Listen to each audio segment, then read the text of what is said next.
Hello viewers, welcome to SSC preparation. Discuss करने वाले हैं ट्रिग्नोमेट्री क्लास 10th। आज मैं करने वाली हूँ exercise 8.1 question number 3। Sine A is equal to 3.4, calculate cos A and tan A. Sine दिया हुआ है हमें। सबसे पहले हम लोग राइट एंगल ट्राइंगल बना लेते हैं। राइट एंगल ट्राइंगल मैंने बना दी है। अब हमें गिवन है कि sine A is equal to 3/4। Given क्या है? Sine A is equal to 3/4। अब हमें पता है कि जो हमारे पास साइन ऑफ एंगल ए का मतलब है कि जो हमारे पास एक्यूट एंगल है वो वाला पॉइंट हमें क्या चूज़ करना है? ए। अगर हमें दिया होता साइन बी तो हम यहाँ पर बी बनाते। अगर हमें दिया होता है साइन सी तो हम यहाँ पर सी बनाते। हमें गिवन है sine A is equal to 3.4, तो we have made acute angle here. Now I am going to complete the triangle. This point is A, this point is B, and this point is C. This is right angle and its measure is 90 degree. Our right angle triangle is completed. Here sin A is given means I have to make the acute angle at A. क्योंकि हमें sin A दिया है तो हमने acute angle A के ऊपर बनाना है। अब हमें मालूम है कि जो ये हमारा acute angle है इसके जो साथ वाली साइड है एडजेसेंट मतलब इसके साथ जुड़ी हुई जो एडजेसेंट साइड है इसको हम बोलते हैं बेस। अब जो साइड इस एक्यूट एंगल के अपोजिट है जो कि ये सामने है, ये अपोजिट साइड है। अपोजिट साइड, जो ये अपोजिट साइड है इसको हम बोलते हैं परपेंडिकुलर। और हमें मालूम है कि जो 90 डिग्री की अपोजिट साइड होती है इसको हम बोलते हैं हाइपोटेनस। सबसे पहले जब भी आप ट्रिग्नोमेट्री के क्वेश्चन निकालें तो आप राइट एंगल ट्राइंगल में इस बात को कंफर्म करें कि आपको जो ये ए गिवन होगा एक्यूट एंगल, ये एक्यूट एंगल आपने ये वाला पॉइंट ही लेना है, तो हमने सबसे पहले एक्यूट एंगल लिया। अब हम लोग ये देखेंगे कि बेस कहाँ है, परपेंडिकुलर कहाँ है और हाइपोटेनस कहाँ है। जो इस एक्यूट एंगल के बिल्कुल साथ वाली साइड है, the side adjacent to this acute angle it will be base. जो साइड इस एक्यूट एंगल के अपोजिट है मतलब कि बी सी, इसको हम लेंगे perpendicular. The side opposite to acute angle A it will be perpendicular and side opposite to right angle, और जो साइड राइट एंगल के अपोजिट है उसको हम लेते हैं हाइपोटेनस। अब हमें गिवन था कि sine A is equal to 3/4, तो हमें मालूम है कि जो हमारे पास साइन होता है वो किसके बराबर होता है? ये तो ए तो एंगल है मतलब perpendicular upon hypotenuse. Perpendicular upon hypotenuse, तो हम देखते हैं और ये हमें दिया हुआ है 3/4। इसका मतलब है जो मेरे पास परपेंडिकुलर है वो 3 है और जो हाइपोटेनस है वो 4 है। अब आ जाते हैं अपनी ट्राइंगल के ऊपर। परपेंडिकुलर 3 और हाइपोटेनस मेरे पास 4। अब क्योंकि हमें डायमेंशन नहीं दी हुई है मीटर सेंटीमीटर साइड कितनी है, तो हम यहाँ पर एक यूनिट अपनी तरफ से लगा लेते हैं, कोई constant of proportionality 3K and 4K। अब राइट एंगल ट्राइंगल में हमें जो है वो परपेंडिकुलर मिल गया, हाइपोटेनस मिल गया, बेस हमें फाइंड आउट करना है। तो फाइंड आउट करते हैं in right angle triangle ABC। Hypotenuse square is equal to base square plus perpendicular square. Hypotenuse square is equal to base square plus perpendicular square.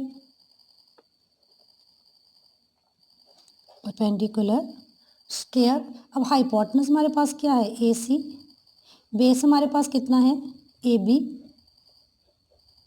Perpendicular हमारे पास कितना है? BC। Values रख देते हैं। हाइपोटेनस की value कितनी है? 4K। बेस AB की वैल्यू कितनी है? बेस हमें निकालना है, इसको आप ऐसे ही रहने दें। BC हमारे पास परपेंडिकुलर है, इसकी वैल्यू कितनी है? 3K। स्क्वायर कर लेते हैं। 4K का मतलब है 4K मल्टीप्लाई बाई 4K। 4 जा ऐसे लिख देते हैं 4K multiply by 4K। AB square ऐसे ही रह गया प्लस 3K स्क्वायर का मतलब है 3K मल्टीप्लाई बाई 3 के, 4 4 जा 16 के स्क्वायर ए बी स्क्वायर, 3 3 जा 9 के स्क्वायर। अब के स्क्वायर को एक तरफ कर लेते हैं। जब मैं इसको इस तरफ लाऊंगी तो ये नंबर यहाँ प्लस का है तो यहाँ आकर माइनस का हो जाना चाहिए। 16 के स्क्वायर पहले ही यहाँ है, 9 के स्क्वायर माइनस का हो गया, is equal to A B square. 16 में से 9 गया 7 के square is equal to A B square. अब हम क्या करेंगे कि दोनों तरफ का मैं स्क्वायर रूट लूँगी। अगर मैं इसका स्क्वायर रूट लूँगी तो ये तो कैंसिल हो जाएगा, मेरे पास ए बी रहेगा और यहाँ 7 के स्क्वायर हो जाएगा तो ए बी यहाँ 7 के स्क्वायर। चलिए स्क्वायर रूट निकालती हैं। 7 तो ऐसे ही रहा, के स्क्वायर को आप ऐसे लिख दीजिए ए बी। ओके, अब एक बाहर आ गया। स्क्वायर रूट में दो दो के जोड़े हम लोग बनाते हैं, पेयर्स। इस पेयर में से एक बाहर आ गया, 7 सिंगल है, ये अंदर ही रह गया, is equal to A B. तो जो हमारे पास ए बी है, ये ए बी दिख रहा है। ये हमारे पास कितना आ गया, ये हमारे पास आ गया √7 के। तो सबसे पहले हम लोगों ने क्या किया, साइन ए हमें गिवन है 3/4, हमने इधर ए एंगल लिया, फिर हमने बेस, हाइपोटेनस और परपेंडिकुलर निकाले और उसके बाद हमने पाइथागोरस थ्योरम लगा के जो हमें बेस नहीं मालूम था वो हमने क्या फाइंड आउट कर लिया, बेस फाइंड आउट कर लिया। अब हम कैलकुलेट करने वाले हैं कॉस ए और टेन ए।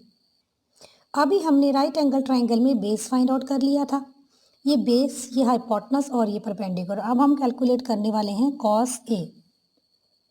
कॉस ए, ये हमारा एक्यूट एंगल है, इसके adjacent side base, acute angle के अपोजिट साइड परपेंडिकुलर और 90 डिग्री के एंगल के अपोजिट साइड हाइपोटेनस। कॉस की वैल्यू हमारे पास होती है base upon hypotenuse, base upon hypotenuse. अब बेस हमारे पास कितना है, बेस ए बी है और हाइपोटेनस ए सी है। वैल्यूज पुट कर देते हैं। ए बी की वैल्यू है √7 के और ए सी की वैल्यू है 4 के के साथ के गया, ये हमारे पास आ गया √7/4। तो जो कॉस ए है, कॉस ए की वैल्यू हो गई √7/4। फर्स्ट पार्ट में तो यही पूछा है कि कॉस ए की वैल्यू क्या है। अब हमें एक पार्ट और दिया है टेन ए। टेन ए कैलकुलेट कर लेते हैं। टेन ए अब हम लोग निकालने वाले हैं, कॉस ए हम लोगों ने निकाल लिया है, टेन ए हम लोग निकाल लेते हैं। अब हमें मालूम है कि जब हम टेन कैलकुलेट करते हैं तो वो हमारे पास होता है परपेंडिकुलर अपॉन बेस। हम लोग लिख देते हैं टेन, जो भी टेन ऑफ एंगल गिवन होगा, चाहे टेन थीटा है, टेन ए है, टेन बी, टेन सी, ये होगा परपेंडिकुलर अपॉन बेस।